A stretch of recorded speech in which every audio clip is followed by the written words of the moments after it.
CM बनते ही पहली फुर्सत में भगवंत मान ने पहले से ही कर्ज में डूबे पंजाब में 30,000 करोड़ का नया कर्ज ले लिया।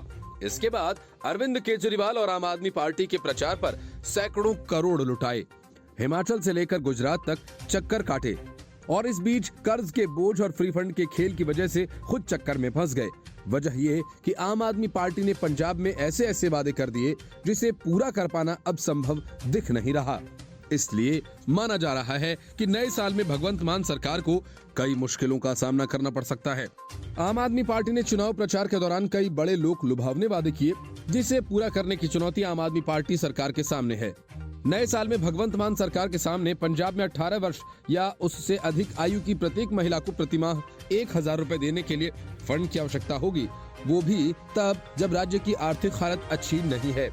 मान सरकार अपने अभी तक के 9 महीनों के शासन में पहले ही 30,000 करोड़ रुपए उधार ले चुकी है। इस बीच अगर आम आदमी पार्टी अपने इस चुनावी वादे को पूरा करती है तो सरकारी खजाने पर और भार पड़ेगा, जिसमें प्रतिवर्ष 12,000 करोड़ रुपए की वित्तीय देनदारी शामिल होगी।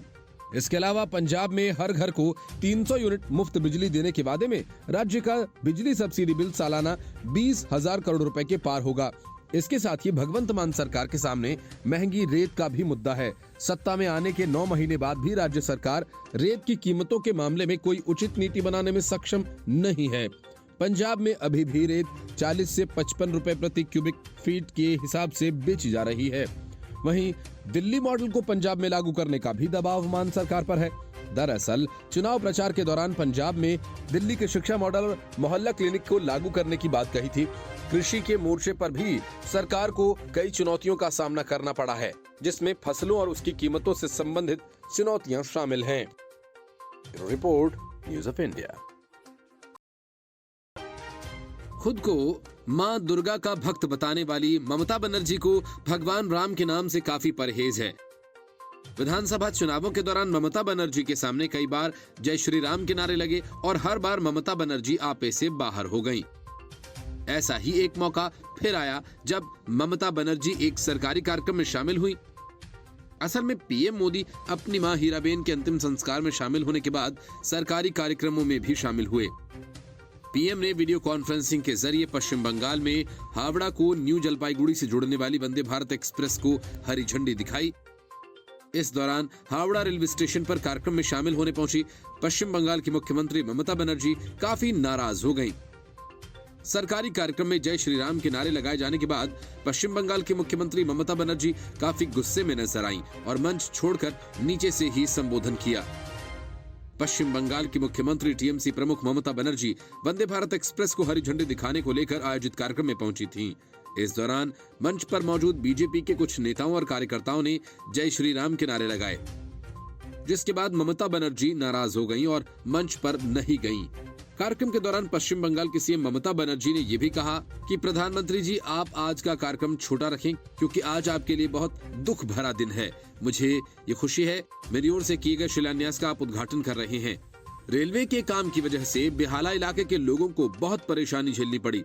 पश्चिम बंगाल की सीएम ममता बनर्जी, केंद्रीय रेल मंत्री अश्विनी वैष्णव समेत कई बड़े नेता हावड़ा में कार्यक्रम में पहुंचे थे और प्रधानमंत्री नरेंद्र मोदी भी कोलकाता जाने वाले थे। वंदे भारत एक्सप्रेस के उद्घाटन से लेकर राष्ट्रीय गंगा परिषद की बैठक तक कोलकाता में कई कार्यक्रम आयोजित होने वाले थे, लेकिन पीएम मोदी की मां के निधन के चलते उनका कोलकाता दौरा रद्द कर दिया गया और उन्होंने वर्चुअली कार्यक्रम में शिरकत की। Report news of India. Rahul Gandhi की भारत जोड़ो यात्रा के बाद कमलनाथ ने मध्य प्रदेश में पार्टी की संभावनाओं का आकलन करने के लिए आंतरिक सर्वे करवाया।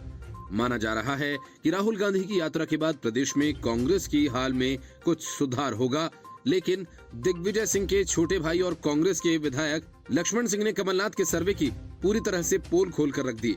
लक्ष्मण सिंह ने कह डाला कि कांग्रेस को महज 54 सीटें ही मिलने वाली हैं। लक्ष्मण सिंह ने सर्वे का हवाला देते हुए आलाकमान से ट्विटर के जरिए सवाल किया। इसको लेकर पार्टी की राज्य इकाई में खलबली मच गई। मध्य प्रदेश में साल 2023 में विधानसभा चुनाव होने हैं।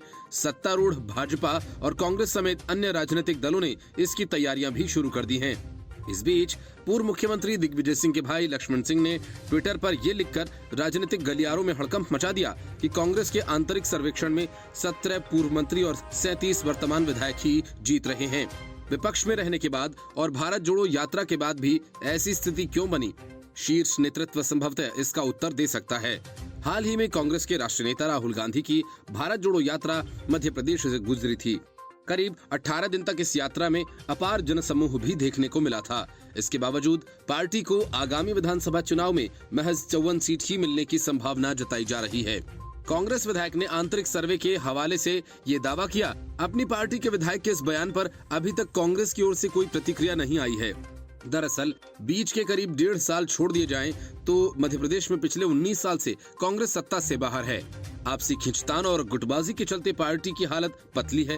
हालात ये है कि चुनाव के कुछ महीनों पहले ही कांग्रेस मध्य प्रदेश विधानसभा में बिखरी हुई मिली। शिवराज सरकार के खिलाफ अविश्वास प्रस्ताव लाने वाली कांग्रेस मध्य प्रदेश कांग्रेस कमेटी के अध्यक्ष कमलनाथ खुद ही सदन से नदारद रहे। अब लक्ष्मण सिंह के इस ट्वीट ने आगामी विधानसभा चुनाव को लेकर पार्टी के लिए मुश्किलें पैदा कर दी हैं। Bureau report, news of India.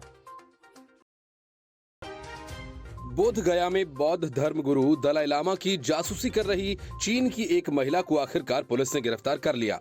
Song शाओलॉन नाम की चीन की ये महिला बौद्ध भिक्षु के वेश में थी और मास्क पहनकर सबके बीच घूम रही थी।